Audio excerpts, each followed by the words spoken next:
ನಮಸ್ಕಾರ ಸ್ನೇಹಿತರೆ. 2024 ಲೋಕಸಭಾ ಚುನಾವಣೆ ರಿಸಲ್ಟ್‌ಗೆ ಇನ್ನು 10-12 ದಿವಸ ಮಾತ್ರ ಬಾಕಿ ಇದೆ. ಈ ನಡುವೆ ರಾಜ್ಯ ರಾಜಕಾರಣದಲ್ಲಿ ಒಂದು ಗಂಭೀರ ಚರ್ಚೆ ನಡೀತಾ ಇದೆ.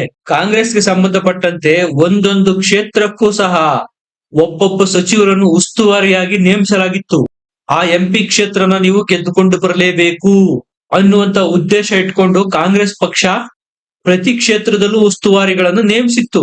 ಈಗ ವಿಷಯ ಏನಪ್ಪಾ ಅಂದ್ರೆ, ಒಂದು ಬಾರಿ ಈ ಸಚಿವರೇನಾದರೂ ತಮಗೆ ವಹಿಸಿಕೊಟ್ಟಿರ್ತಕ್ಕಂತಹ ಕ್ಷೇತ್ರದಲ್ಲಿ ತಮ್ಮ ಅಭ್ಯರ್ಥಿಗಳನ್ನು ಗೆಲ್ಲಿಸಿಕೊಂಡು ಬರದೆ ಹೋದರೆ ಅವರ ತಲೆದಂಡ ಈಗ ಫಿಕ್ಸ್ ಆಗಿದೆ. ಕಾಂಗ್ರೆಸ್ನಲ್ಲಿ ಯಾವೆಲ್ಲ ಸಚಿವರಿಗೆ ಎಲೆಕ್ಷನ್ ಆದ ಮೇಲೆ ತಲೆದಂಡ ಕಾದಿದೆ, ಎಲ್ಲದರ ಬಗ್ಗೆ ಮಾಹಿತಿ ಕೊಡ್ತೀನಿ. ದಯಮಾಡಿ ನಮ್ಮ ಚಾನಲ್ ನ ಸಬ್ಸ್ಕ್ರೈಬ್ ಮಾಡಿ, ವಿಡಿಯೋನ ಲೈಕ್ ಮಾಡಿ, ಶೇರ್ ಮಾಡಿ. ಡಿ.ಕೆ. ಶಿವಕುಮಾರ್ ಅವರು ಡಿನ್ನರ್ ಮೀಟಿಂಗ್ ಮಾಡಿದ್ರು. ಅದರಲ್ಲಿ ಎಲ್ಲ ಸಚಿವರನ್ನು ಆಹ್ವಾನ ಮಾಡಿದ್ರು ಕೂಡ. ಆ ಸಭೆಯಲ್ಲಿ ಇದರ ಬಗ್ಗೆ ಚರ್ಚೆ ಮಾಡಲಾಗಿದೆ ಅಂತ ಹೇಳಲಾಗ್ತಾ ಇದೆ. ಪ್ರಜ್ವಲ್ ರೇವಣ್ಣರ ವಿಚಾರವಾಗೂ ಸಹ ಚರ್ಚೆ ನಡೆದಿದೆ. ಕೆಪಿಸಿಸಿ ಅಧ್ಯಕ್ಷ ಸ್ಥಾನಕ್ಕೆ ಬದಲಾವಣೆ ಮಾಡ್ತಕ್ಕಂತ ವಿಷಯ ಸಹ ಪ್ರಸ್ತಾಪಕ್ಕೆ ಬಂದಿದೆ ಅಂತ ಹೇಳಲಾಗಿದೆ. ಇಲ್ಲಿ ಇಂಪಾರ್ಟೆಂಟ್ ಏನಪ್ಪಾ ಅಂದ್ರೆ, ಚುನಾವಣೆಯಲ್ಲಿ ತಮಗೆ ವಹಿಸಿದಂತ ಕ್ಷೇತ್ರದಲ್ಲಿ ಕಾಂಗ್ರೆಸ್ ಅಭ್ಯರ್ಥಿಗಳನ್ನು ಗೆಲ್ಲಿಸಿಕೊಂಡು ಬರದೆ ಹೋದರೆ ಯಾವೆಲ್ಲ ಸಚಿವರ ತಲೆದಂಡ ಆಗುತ್ತೆ ಅನ್ನುವಂತ ವಿಚಾರ ಪ್ರಮುಖವಾಗಿ ಚರ್ಚೆಯಾಗಿದೆ. ಸ್ನೇಹಿತರೆ, ಎಲೆಕ್ಷನ್ಗೆ ಮುಂಚೆನೆ ಖುದ್ದು ಕಾಂಗ್ರೆಸ್ನ ಹೈಕಮಾಂಡ್ ಸಚಿವರಿಗೆ ಮನವಿ ಮಾಡಿತ್ತು. ಕರ್ನಾಟಕದಲ್ಲಿ ಕಾಂಗ್ರೆಸ್ ಪಕ್ಷಕ್ಕೆ ಅನುಕೂಲಕರವಾದ ವಾತಾವರಣ ಇದೆ, ಇಲ್ಲಿ ನಾವು ಜಾಸ್ತಿ ಸೀಟ್ಗಳನ್ನು ಗೆಲ್ಲಬಹುದು, ಹಾಗಾಗಿ ಸಚಿವರುಗಳಾದ ನೀವೇ ಲೋಕಸಭಾ ಅಖಾಡಕ್ಕೆ ಇಳಿಬೇಕು ಅನ್ನುವಂತ ಮನವಿನ ಕಾಂಗ್ರೆಸ್ ಪಕ್ಷ ಮಾಡಿತ್ತು. ಆದರೆ ಸಚಿವರುಗಳೆಲ್ಲರೂ ಇದನ್ನು ನಿರಾಕರಿಸಿದ್ರು. ಸಹಜವಾಗಿ ಈಗ ಆಲ್ರೆಡಿ ಸಿದ್ದರಾಮಯ್ಯ ಅವರ ಸಂಪುಟದಲ್ಲಿ ಸಚಿವರಾಗಿ ಅಧಿಕಾರ ಅನುಭವಿಸ್ತಾ ಇದ್ದಾರೆ. ಅಲ್ಲಿ ಎಂಪಿ ಆಗಿ ಮಾಡೋದಾದ್ರೂ ಏನು, ಅಥವಾ ಚುನಾವಣೆಯಲ್ಲಿ ಏನಾದ್ರೂ ಸೋತ್ರೆ ಅದು ಅತಿ ದೊಡ್ಡ ಮುಖಭಂಗ ಆಗುತ್ತೆ, ಸಚಿವ ಸ್ಥಾನಕ್ಕೆ ರಾಜೀನಾಮೆ ಸಹ ಕೊಡ್ಬೇಕಾಗತ್ತೆ. ಇದೆಲ್ಲವನ್ನು ಮನಗಂಡಂತ ಸಚಿವರು ಯಾರೂ ಸಹ ತಾವು ಎಲೆಕ್ಷನ್ಗೆ ನಿಲ್ತೇವೆ ಅಂತ ಮುಂದೆ ಬರ್ಲೇ ಇಲ್ಲ. ಆಗ ಹೈಕಮಾಂಡ್ ಸಹ ಒಂದು ಟಾಸ್ಕ್ ಕೊಡ್ತು ಎಲ್ಲ ಸಚಿವರಿಗೂ. ಸರಿ, ನೀವು ನಿಲ್ದೇ ಇದ್ರೇನಂತೆ, ನಿಮ್ಮ ಮಕ್ಕಳನ್ನಾದ್ರೂ ಎಲೆಕ್ಷನ್ಗೆ ನಿಲ್ಸಿ ಅಂತ. ಇದರ ಪರಿಣಾಮವಾಗಿ 6-7 ಜನ ಸಚಿವರು ತಮ್ಮ ಮಕ್ಕಳನ್ನು ಎಲೆಕ್ಷನ್ಗೆ ನಿಲ್ಲಿಸಿದ್ದಾರೆ. ಇದರ ಜೊತೆಗೆ ತಮಗೆ ವಹಿಸಿರ್ತಕ್ಕಂತ ಕ್ಷೇತ್ರದಲ್ಲಿ ಕಾಂಗ್ರೆಸ್ನ ಅಭ್ಯರ್ಥಿಗಳನ್ನು ಗೆಲ್ಲಿಸಿಕೊಂಡು ಬರಬೇಕಾದ ಜವಾಬ್ದಾರಿಯನ್ನು ಎಐಸಿಸಿ ಕರ್ನಾಟಕದ ಸಚಿವರುಗಳಿಗೆ ಕೊಟ್ಟಿತ್ತು. ಒಂದು ವೇಳೆ ತಾವು ಹಠ ಹಿಡಿದು ತಮ್ಮ ಮಕ್ಕಳಿಗೆ ಟಿಕೆಟ್ ಕೊಡಿಸಿರ್ಬೋದಾಗಿರ್ಬೋದು, ತಮ್ಮ ಬಂಧುಗಳಿಗೆ ಅಥವಾ ತಮ್ಮ ವಿಶ್ವಾಸದವರಿಗೆ ಟಿಕೆಟ್ ಕೊಡಿಸಿದಾರಲ್ಲ ಏನ್ ಸಚಿವರು, ಅವರು ತಮ್ಮ ಕ್ಷೇತ್ರಗಳಲ್ಲಿ ಕಾಂಗ್ರೆಸ್ ಅಭ್ಯರ್ಥಿಗಳನ್ನ ಗೆಲ್ಲಿಸಿಕೊಂಡು ಬರದೆ ಹೋದರೆ ತಲೆದಂಡ ಫಿಕ್ಸ್ ಆಗತ್ತೆ, ಇದನ್ನ ನೆನ್ಪಿಟ್ಕೊಳ್ಳಿ ಅಂತ ಎಐಸಿಸಿ ಅವರು ಆಗ್ಲೇ ಎಚ್ಚರಿಕೆ ಕೊಟ್ಟಿದ್ರು. ಈಗ ಈ ಎಲ್ಲ ಸಚಿವರಿಗೆ ನಡುಕ ಉಂಟಾಗಿದೆ. ಜೂನ್ 4ರ ನಂತರ ನಮ್ಮ ಪರಿಸ್ಥಿತಿ ಏನಾಗುತ್ತೆ, ಗೆದ್ರೆ ಓಕೆ, ಅಕಸ್ಮಾತ್ ಸೋತ್ರೆ ಅದರ ಜೊತೆಗೆ ತಮ್ಮ ಸಚಿವ ಸ್ಥಾನನು ಕಳೆದುಕೊಳ್ಳಬೇಕಾದ ಪರಿಸ್ಥಿತಿ ಬಂದೊದಗಿದೆಯಲ್ಲ ಅಂತ ಈ ಎಲ್ಲ ಸಚಿವರು ಈಗ ಚಿಂತೆಗೀಡಾಗಿದ್ದಾರೆ. ಸ್ನೇಹಿತರೆ, ಬಾಗಲಕೋಟೆಯಲ್ಲಿ ಶಿವಾನಂದ ಪಾಟೀಲ್ ಇವರು ಹಾಲಿ ಸಚಿವರು ತಮ್ಮ ಪುತ್ರಿ ಸಂಯುಕ್ತಾ ಪಾಟೀಲ್ ಅವರನ್ನ ಕಣಕ್ಕಿಳಿಸಿದ್ರು. ಈ ಕಡೆ ಶಿಕ್ಷಣ ಸಚಿವರಾಗಿರ್ತಕ್ಕಂಥ ಮಧು ಬಂಗಾರಪ್ಪ ಅವರು ತಮ್ಮ ಸಹೋದರಿ ಗೀತಾ ಶಿವರಾಜ್ ಕುಮಾರ್ ಅವರನ್ನ ಶಿವಮೊಗ್ಗ ಕ್ಷೇತ್ರದಿಂದ ಕಣಕ್ಕಿಳಿಸಿದ್ರು. ತಮ್ಮ ಪುತ್ರ ಸುನಿಲ್ ಬೋಸ್ ಅವರನ್ನು ಎಚ್.ಸಿ. ಮಹಾದೇವಪ್ಪ ಅವರು ಸಚಿವರು ಚಾಮರಾಜನಗರ ಕ್ಷೇತ್ರದಿಂದ ತಮ್ಮ ಪುತ್ರ ಸುನಿಲ್ ಬೋಸ್ ರವರನ್ನು ಕಣಕ್ಕಿಳಿಸಿದ್ರು. ದಾವಣಗೆರೆ ಕ್ಷೇತ್ರಕ್ಕೆ ಬಂದ್ರೆ ಅಲ್ಲಿ ಎಸ್ ಮಲ್ಲಿಕಾರ್ಜುನ್ ಅವರು ಸಹ ಹಾಲಿ ಸಚಿವರು ತಮ್ಮ ಪತ್ನಿ ಪ್ರಭಾ ಮಲ್ಲಿಕಾರ್ಜುನ್ಗೆ ಟಿಕೆಟ್ ಕೊಡಿಸಿದ್ರು. ಇನ್ನ ಡಿ.ಕೆ. ಶಿವಕುಮಾರ್ ಅವರ ಬಣದ ಲಕ್ಷ್ಮೀ ಹೆಬ್ಬಾಳ್ಕರ್ ಅವರು ತಮ್ಮ ಪುತ್ರನಿಗೆ ಬೆಳಗಾವಿ ಕ್ಷೇತ್ರದಿಂದ ಟಿಕೆಟ್ ಕೊಡಿಸಿದ್ರು. ಸತೀಶ್ ಜಾರಕಿಹೊಳಿ ಅವರು ತಮ್ಮ ಪುತ್ರಿ ಪ್ರಿಯಾಂಕಾ ಜಾರಕಿಹೊಳಿ ಅವರಿಗೆ ಚಿಕ್ಕೋಡಿ ಕ್ಷೇತ್ರದಿಂದ ಟಿಕೆಟ್ ಕೊಡಿಸುವಲ್ಲಿ ಯಶಸ್ವಿಯಾಗಿದ್ರು. ಬೆಂಗಳೂರು ದಕ್ಷಿಣ ಕ್ಷೇತ್ರಕ್ಕೆ ಸಚಿವ ರಾಮಲಿಂಗಾರೆಡ್ಡಿ ಅವರು ತಮ್ಮ ಪುತ್ರಿ ಸೌಮ್ಯ ರೆಡ್ಡಿಗೆ ಟಿಕೆಟ್ ಕೊಡಿಸಿದ್ರು. ಬೀದರ್ ಕ್ಷೇತ್ರದಲ್ಲಿ ಸಚಿವರಾಗಿರ್ತಕ್ಕಂತಹ ಈಶ್ವರ್ ಖಂಡ್ರೆ ಅವರು ತಮ್ಮ ಪುತ್ರ ಸಾಗರ್ ಖಂಡ್ರೆಗೆ ಟಿಕೆಟ್ ಕೊಡಿಸಿದ್ರು. ಇನ್ನ ಖುದ್ದು ಎಐಸಿಸಿ ಅಧ್ಯಕ್ಷರಾಗಿರ್ತಕ್ಕಂಥ ಮಲ್ಲಿಕಾರ್ಜುನ ಖರ್ಗೆ ಅವರು ತಮ್ಮ ಅಳಿಯ ದೊಡ್ಡಮನಿ ಅವರಿಗೆ ಕಲಬುರಗಿ ಕ್ಷೇತ್ರದಿಂದ ಎಂಪಿ ಟಿಕೆಟ್ ಕೊಡಿಸಿದ್ರು. ಕೆಪಿಸಿಸಿ ಅಧ್ಯಕ್ಷರಾದ ಡಿ.ಕೆ. ಶಿವಕುಮಾರ್ ಅವರು ತಮ್ಮ ಸಹೋದರ ಡಿ.ಕೆ. ಸುರೇಶ್ ಅವರಿಗೆ ಟಿಕೆಟ್ ಕೊಡಿಸಿದ್ರು.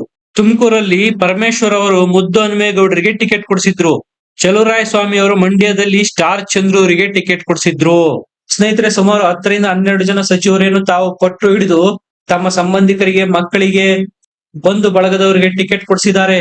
ಅವ್ರು ಏನಾದ್ರೂ ಈ ಕ್ಷೇತ್ರಗಳಲ್ಲಿ ಗೆಲ್ಲಿಸಿಕೊಂಡು ಬರದೇ ಇದ್ರೆ ತಲೆದಂಡಕ್ಕೆ ರೆಡಿಯಾಗಿರ್ರಿ, ಯಾವುದೇ ಮುಲಾಜಿಲ್ಲದೆ ನಿಮ್ಮ ರಾಜೀನಾಮೆಯನ್ನು ತೆಗೆದುಕೊಳ್ಳಲಾಗುವುದು ಅಂತ ಕಾಂಗ್ರೆಸ್ನ ಹೈಕಮಾಂಡ್ ಅವರೇ ಖುದ್ದು ಸಚಿವರಿಗೆ ನಿರ್ದೇಶನ ಕೊಟ್ಟಿದ್ದಾರೆ.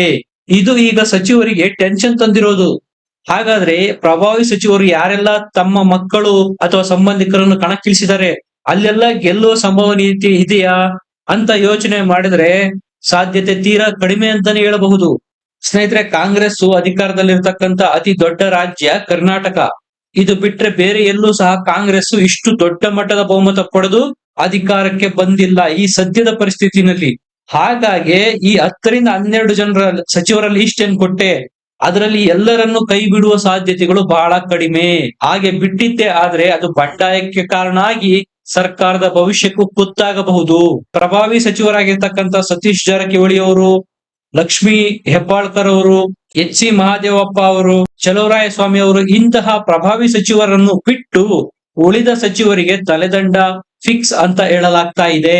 ಹಾಗಾಗಿ ಸುಮಾರು 6ರಿಂದ 8 ಜನ ಸಚಿವರು ಸಚಿವ ಸ್ಥಾನನ ಕಳೆದುಕೊಳ್ತಕ್ಕಂತ ಭೀತಿಯನ್ನ ಈಗ ಎದುರಿಸ್ತಾ ಇದ್ದಾರೆ. ಇದರ ಮುನ್ಸೂಚನೆಯನ್ನು ಈಗ ಆಲ್ರೆಡಿ ಮಧು ಬಂಗಾರಪ್ಪನವರೇ ಕೊಟ್ಬಿಟ್ಟಿದ್ದಾರೆ.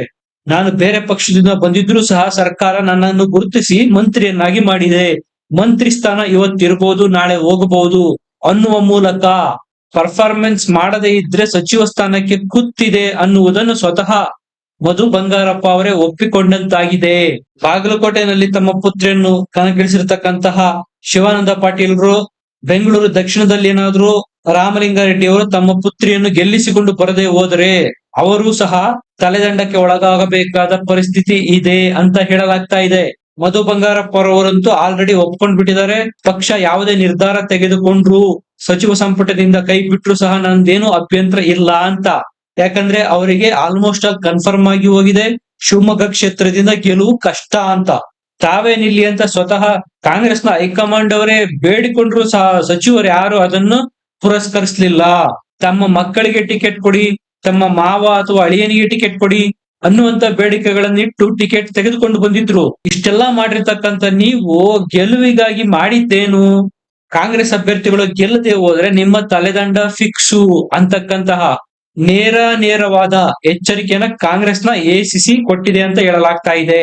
ಸ್ನೇಹಿತರೆ, ಸಿದ್ದರಾಮಯ್ಯ ಅವರು ಈ ಹಿಂದೆ ಸಹ ಭರವಸೆ ಕೊಟ್ಟಿದ್ರು. ಹಲವಾರು ಹಿರಿಯ ಶಾಸಕರು ಈಗಲೂ ಸಹ ಸಚಿವ ಸ್ಥಾನದಿಂದ ವಂಚಿತರಾಗಿದ್ದಾರೆ. ಲೋಕಸಭಾ ಚುನಾವಣೆ ನಡೀಲಿ, ಅದರ ನಂತರ ನಿಮಗೆ ಸೂಕ್ತ ಸ್ಥಾನಮಾನ ಕಲ್ಪಿಸಿಕೊಡ್ತೇವೆ, ಅಂದ್ರೆ ಸಂಪುಟವನ್ನು ಪುನರ್ರಚಿಸ್ತೇನೆ, ಆಗ ನಿಮ್ಮನ್ನು ಮಂತ್ರಿ ಮಾಡಲಾಗುವುದು ಅಂತ ಹೇಳಿದ್ರು. ಈಗ ಲೋಕಸಭಾ ಚುನಾವಣೆಯಲ್ಲಿ ಸೋತಂತಹ ಮಂತ್ರಿಗಳನ್ನು ಬಿಟ್ಟು ಹೊಸಬರಿಗೆ ಅವಕಾಶ ಮಾಡಿಕೊಡ್ಬೇಕು ಅಂತ ಕಾಂಗ್ರೆಸ್ ಲೆಕ್ಕಾಚಾರ ಹಾಕಿದೆ. ಸ್ನೇಹಿತರೆ, ಇದರ ಬಗ್ಗೆ ನಿಮ್ಗೆ ಏನನ್ಸುತ್ತೆ? ನಿಜಕ್ಕೂ ಕಾಂಗ್ರೆಸ್ ಏನು 10ರಿಂದ 12 ಸಚಿವರಿದ್ದಾರೆ, ಅದರಲ್ಲಿ ಕನಿಷ್ಠ 6ರಿಂದ 8 ಸಚಿವರನ್ನು ಕೈ ಬಿಡುತ್ತಾ? ಈ ಪ್ರಶ್ನೆ ಬರೋದು ಅಕಸ್ಮಾತ್ ಚುನಾವಣೆಯಲ್ಲಿ ಅವರು ಅವರ ಕ್ಷೇತ್ರದ ಅಭ್ಯರ್ಥಿಗಳನ್ನು ಗೆಲ್ಲಿಸಿಕೊಂಡು ಬರದೇ ಹೋದ್ರೆ ನಿಜಕ್ಕೂ ಕಾಂಗ್ರೆಸ್ ಪಕ್ಷ ಇಂಥ ದಿಟ್ಟ ನಿರ್ಧಾರ ತೆಗೆದುಕೊಳ್ಳುತ್ತಾ? ಇದರ ಬಗ್ಗೆ ನಿಮ್ಮ ಅನಿಸಿಕೆ ಅಭಿಪ್ರಾಯಗಳನ್ನು ಕಮೆಂಟ್ ಮಾಡಿ ತಿಳಿಸಿ. ವಿಡಿಯೋನ ಲೈಕ್ ಮಾಡಿ, ಶೇರ್ ಮಾಡಿ, ನಮ್ಮ ಚಾನೆಲ್ ನ ಸಬ್ಸ್ಕ್ರೈಬ್ ಮಾಡಿ. ಮತ್ತೆ ಸಿಗೋಣ. ನಮಸ್ಕಾರ.